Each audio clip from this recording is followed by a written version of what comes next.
সবাইকে good morning. তিথিস ওয়ার্ল্ডে তোমাদের সবাইকে স্বাগত। আজকে সকাল সকাল চলে এসেছি বাড়িতে, আর বাড়ি থেকেই ব্লগটা শুরু করছি, কারণ অনেক সকালে বাড়ি থেকে বেরিয়েছি। এখন বাজে 9:30। বাড়িতে বেশ কিছুক্ষণ হয় পৌঁছে গেছি, তো বাড়ি থেকে আর ভিডিও শুরু করতে পারিনি। বললামই অনেক তাড়াতাড়ি বাড়ি থেকে বেরিয়েছি। মা বাবার আজকে এমসে রয়েছে ডাক্তার দেখানোর কথা, তো সেই জন্য হাজব্যান্ড আমাকে বাড়ির সামনে নামিয়ে দিয়ে ওদের এমসের দিকে নিয়ে বেরিয়ে গেছে। তো আমি এখন বেশ কটা দিন এখানে রয়েছি, আর বেশ কিছু কারণেও আসা হয়েছে একটু আগে। তার মধ্যে একটা কারণ হলো আমাদের পাড়ায় আজ 3 দিন ধরে কীর্তন হচ্ছে। তো এটা না মামা মানে যে বছর মামা পেটে আসে আর কি, ওই সময়টা থেকেই এখানে এই পুজোটা শুরু হয়, যেটা এবার নিয়ে 4 বছর আর কি। তো সেই সময় মা যথারীতি ঠাকুরের কাছে মানসিক করেছিল যে সবটা যেন সুস্থভাবে হয়, তারপরে মা এখানে পুজো দেবে মাম্মাকে নিয়ে। এটা আমি এই 3 বছর ধরে আসতে পারিনি, কোনো না কোনো কারণে এই সময়টা আর আসা হয় না। তো এইবারটা আমি আসতে পেরেছি, যদিও আজকে শেষ পুজো, 3 দিন ধরে কীর্তন চলেছে, তো আমি তো আসতে পারিনি। ওই জন্য আজকেই মা ওর নামে বাটা দিয়েছে, আমরা দুপুরে যাব ওখানে। সকাল থেকে যদিও কিছু নেই, তবে সারা রাত সারাদিনই মোটামুটি এখানে কীর্তন হয়। একটু পরেই হয়তো মানে মাইকের আওয়াজের জন্য সেইভাবে আর কথাও বলতে পারবো না। তো যেহেতু একদম বাড়ির কাছেই, তো তোমাদের সাথে সবটা শেয়ার করব। দুপুরের দিকে যাব ওখানে। তো চলো আপাতত এখন থেকে ভিডিওটা শুরু করছি। পুরো ভিডিওটা তোমরা দেখতে থাকো, আশা করছি ভালো লাগবে। সকালের পর থেকে আর কিছু শেয়ার করতে পারিনি, কারণ সকালবেলা মাম্মাকে খাইয়ে স্নান করিয়ে আমি নিজেও স্নান করে নিয়েছিলাম। তারপরে মাম্মাকে ঘুম পাড়ানোর জন্য শুয়েছি, তো ওর সাথে আমিও ঘুমিয়ে পড়েছিলাম। তো সেই জন্য আর কিছু শেয়ার করিনি। তো ওঠার পরে মাম্মাকে খাওয়ালাম। মা ওর জন্য মাছের ঝোল করেছিল, তো সেটা দিয়ে ওকে খাইয়ে দিলাম। এখন আমি মাম্মাকে নিয়ে যাচ্ছি কীর্তনের ওখানে। দুপুরবেলা তো ভোগের প্রসাদ দেওয়া হবে, সেখানেই খাবো। তো যদি মাম্মা কিছু খায় তো খাবে। এখন ওকে নিয়ে আমরা বেরোচ্ছি। তো এদিকে মায়ের একটা শাড়ি পরে নিয়েছি। তো চলো এখন বেরোনো যাক, আর গিয়ে তোমাদের সাথে শেয়ার করবো। আমি নিজেও এখনও অবধি এই কয়েক বছরের সামনাসামনি ঠাকুর দেখিনি, ফোনে দেখেছি অনেকবার। আজকে গিয়ে সামনাসামনি ঠাকুর দর্শন করতে পারবো আর কি। তো চলো এখন বেরোই।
এসে এখানে ভোগের থালাটা আমরা নিলাম, এরপরে বসবো খেতে। অনেকটাই বেলা হয়ে গিয়েছিল, তো আজকে করেছিল খিচুড়ি, তার সাথে ভাত, ডাল, আলু, পটল, কুমড়োর একটা তরকারি, কচুর শাক, আর শেষে দিয়েছিল চাটনি আর পায়েস। প্রত্যেকটা রান্না এত ভালো হয়েছিল, এত ভালো খেয়েছি। এমনিও বারোয়ারি রান্না বা বারোয়ারি খিচুড়ি হলে না তার একটা আলাদাই স্বাদ হয়।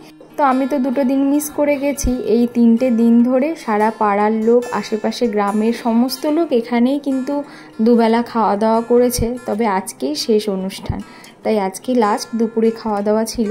আর আজকে ওদের শেষে 1 হাঁড়ি খিচুড়ি তরকারি বেশি হয়ে গেছিলো, তাই পাড়ার প্রত্যেক বাড়িতে ওরা খিচুড়ি তরকারি দিয়েছিল। আর আমি তো আগাগোড়াই খিচুড়ি প্রেমী, তাই জন্য রাতে আমি খিচুড়ি তরকারি খেয়েই শুয়ে পড়েছিলাম, আর কিচ্ছু খাইনি। এবার ভোগের থালাটা মাথায় করে বাড়ির দিকে যাচ্ছি।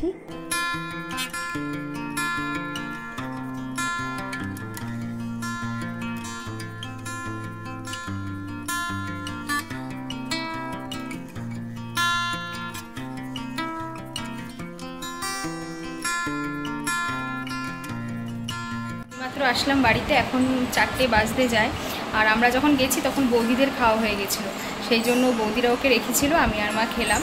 আর ওখানে গিয়ে ওই মাম্মা গোপাল যে দোলনায় দুলছিল ওটা দেখে খুব আনন্দ পেয়েছিল, আসতে চাইছিল না। তো যাই হোক এখন আসলাম, এখন মা ওকে ভোগের প্রসাদটা খাওয়াচ্ছে। তো পরে বাবা উঠলে আমরা খাবো। আর চলো এখন একটু রেস্ট নিই, আবার সন্ধ্যাবেলা তোমাদের সাথে দেখা হচ্ছে।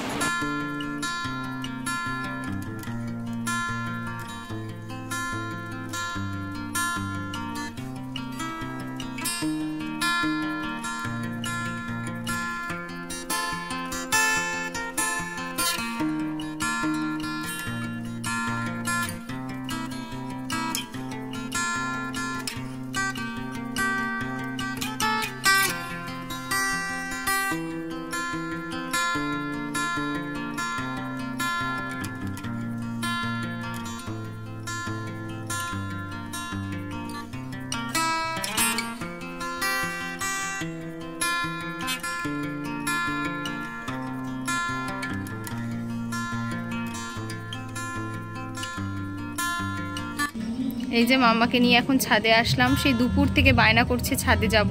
বাড়িতে থাকলে তো বিকেলের দিকে এক একদিন ছাদে নিয়ে যাই। আর ছাদে আসার কারণটা কি জানো? সেটা হচ্ছে প্লেন দেখবে। এই যে এখান থেকে কিছুক্ষণ পরপরই প্লেন যাচ্ছে, সেটা দেখার জন্য বসে রয়েছে। সে মাসি আর বোন আসবে আমাদের বাড়িতে কালকে, তার দিদাকেও নিয়ে আসবে সঙ্গে। তো ওরা এখন রয়েছে ছোটো মাসির বাড়িতে, ওখান থেকে আমাদের বাড়িতে কালকে আসবে। সেই ভাই ফোটার সময় ওরা এসছিল, তারপরে এবার আবার আসলো। এবার আর ভাই আসেনি, মাসি আর বোন এসছে। তো ওরা কালকে আমাদের বাড়িতে আসছে সকালে। তার উপরে মায়েরও শরীরটা খুব একটা ভালো নেই, বেশ কয় মাস হলো প্রচণ্ড পায়ে যন্ত্রণা, যার জন্য ডাক্তারও দেখাচ্ছে, ওষুধও খাচ্ছে, কিন্তু এখন অবধি পুরোপুরি সুস্থ হয়নি। আর আমাদের যেহেতু কোনো হেল্পিং হ্যান্ড নেই মায়ের, সেই জন্য মানে কাজকর্ম করতে খুবই অসুবিধা হচ্ছে, যার জন্য আমি একটু আগাম চলেই এসছি বলতে পারো, যাতে মাকে একটু হেল্প করতে পারি। তো ওইদিকে মাইকের আওয়াজ হচ্ছে, পরে আবার কথা হবে।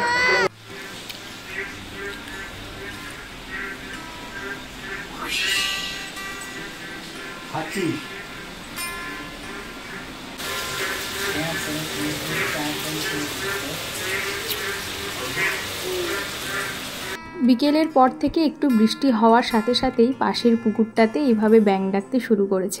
আর মাম্মা ব্যাঙের ডাক শুনলেও এত কাছের থেকে আর এত জোরালো আওয়াজ কখনো শোনেনি, তাই ওর একটু অবাক লাগছিল আর ভয়ও পাচ্ছিল।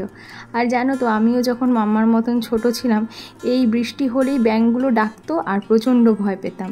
তখন আমার ঠাকুমাও আমাকে ভয় দেখানোর জন্য বা ঘুম পাড়ানোর জন্য বলতো, ওই যে কটকট আসছে, তাড়াতাড়ি ঘুমিয়ে পড়। তো খাওয়ানোর সময় আর ঘুম পাড়ানোর সময় শুধু এই কটকটের আওয়াজ বলতো। তো আমিও মাম্মাকে সেইটাই বলি। আর এদিকে আমি আজকে সমস্ত ব্যাগপত্রগুলো থেকে জামা কাপড় বের করে এই ঝুড়িটার মধ্যে গুছিয়ে রাখলাম। আর তারপরে ভোগের যে থালাটা এনেছিলাম দুপুরে, সেটাকে এবার মাখছি। এর ওপরে লুচি, সুজি, পায়েসও কিছুটা ছিল, সেটা বাবাকে দিয়ে দিয়েছি সন্ধেবেলা। এরপরে বাকি যা ভোগের থালায় ছিল সেগুলোকে একসাথে মাখছি। আর সব কিছু মেখে খাওয়ার স্বাদটাই কিন্তু আলাদা। আর এইভাবেই ভোগের প্রসাদ খেতে হয়, কিন্তু 2-3 জনের পক্ষেও একটা থালা মানে খেয়ে শেষ করা সম্ভব না। তার উপরে দিদা আর মাসি বলেছিল, যেহেতু মাসি সেইভাবে এরকম ভোগের থালা কখনোই পায় না, তাই ওদের জন্য অল্প প্রসাদ রাখতে বলেছে। তো ওদেরটা আর মাখিনি, আগে ওদেরটা তুলে রেখেছি, বাকিটা মেখে কাকিদের ঘরে। আর নিশানও চলে এসেছিলো, নিশানকেও দিলাম, আমি আর মাও খেলাম। তো এরপরে আর সেইভাবে কিছু ভিডিও করা হয়নি। একেবারে পরের দিন সকালে আবার দেখা হচ্ছে।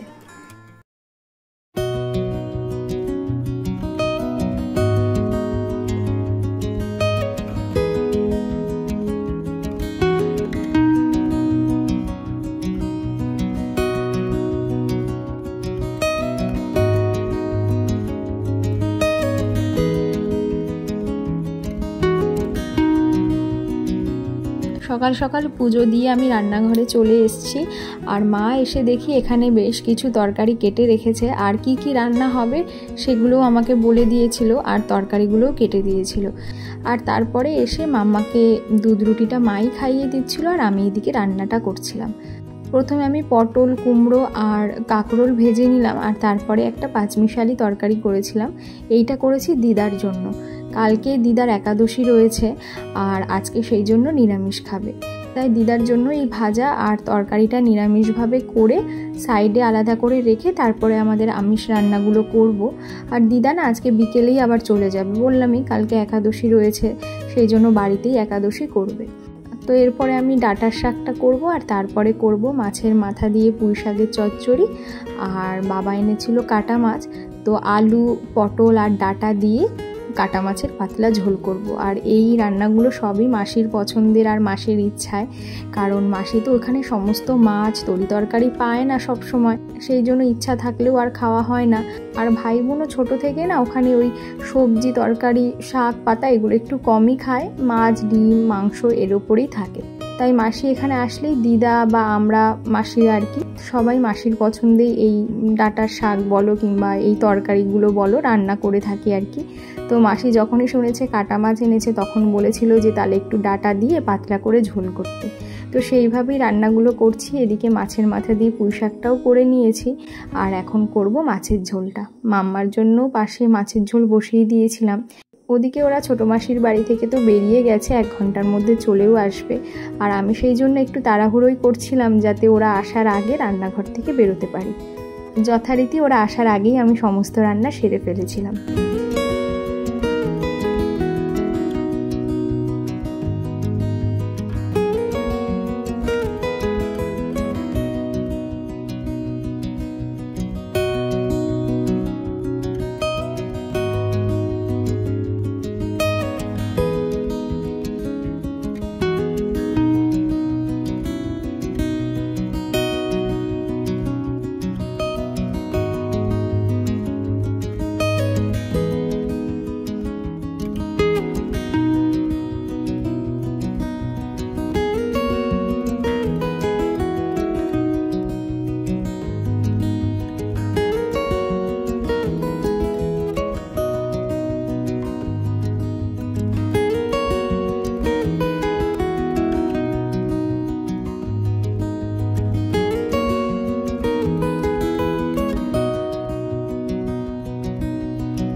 দেখতে দেখতেই চলে এসছে। মাসির বাড়ি থেকে আসতে খুব একটা বেশি সময় লাগেনি।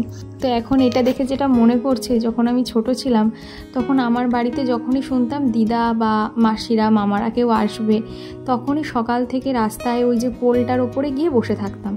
আর তখন তো এত ফোন ছিল না যে কোথায় আছি, কত দূর পৌঁছালো এগুলো জানতে পারবো।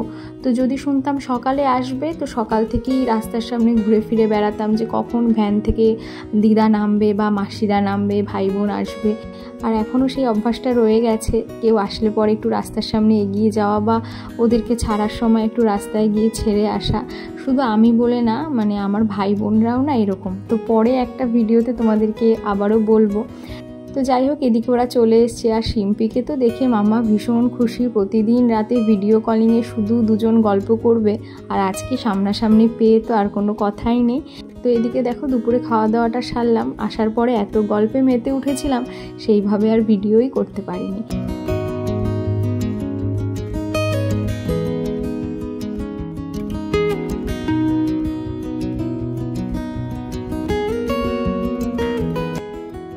বিকেলবেলা সবার জন্য এখানে চা করলাম। আর চা খেয়েই মাসি দিদাকে নিয়ে বেরিয়ে গেল দিদাকে বাড়িতে পৌঁছোতে। মাসি আবার দিদাকে নামিয়ে ফিরে আসবে। আর এত ব্যাগপত্র হয়ে গেছিল যে ওদেরকে ছাড়তে রাস্তাতে একটু গেলাম। ওদের ওখানে গেলে যেরকম আমরা কেনাকাটা করতেই থাকি, ওরাও এখানে আসলে তেমনটাই করে। তো মাসি এই ব্যাগপত্রগুলো রেখে আসবে আর দিদাকেও নামিয়ে দিয়ে আবার ফিরে আসবে। তো ওদেরকে যেতে দেখে মামা প্রচণ্ড কান্না করছিল ওদের সাথে যাবে বলে। তো অনেক ভুলিয়ে ভালিয়ে আনলাম বাড়িতে। আর শিম্পির অনেক দিনের ইচ্ছে ছিল যে ও একটু নেল এক্সটেনশন করবে। আর এতদিন যেহেতু স্কুলের গণ্ডির মধ্যে ছিল, এই সব তো করার কোনো পারমিশনই ছিল না। তবে এইবারও এইচএস দিয়েছে, সেই জন্য একটুখানি নেল এক্সটেনশন করার সুযোগ পেয়েছে বলে আমাকে বলেই রেখেছিল যে তুই অল্প করে কিছু প্রোডাক্ট আনিস, খুব বেশি কিছু করবো না, একদম সিম্পলের মধ্যে আমাকে করে দিলেই হবে। তাই আজকে সন্ধ্যাবেলায় আর সময় নষ্ট না করে সন্ধ্যাবেলায় বসে গিয়েছিলাম ওর 2 হাতে নেল এক্সটেনশন করতে। করে উঠতে উঠতে প্রায় 9:30 বেজে গেছিল। তাই আর কিছু সেইভাবে শেয়ার করতে পারলাম না তোমাদের সাথে। পরের ভিডিওতে আবার অনেক কিছু তোমাদের সাথে শেয়ার করব। আর আজকের ভিডিওটাও তাই এখানেই শেষ করছি। যদি তোমাদের ভালো লেগে থাকে ভিডিওটা, অবশ্যই কিন্তু একটা লাইক করো। আর আমার চ্যানেলটা সাবস্ক্রাইব করে আমার পাশে থেকো। আবারও খুব তাড়াতাড়ি দেখা হচ্ছে নতুন ভিডিওতে। সবাই ভালো থেকো, সুস্থ থেকো। Thank you.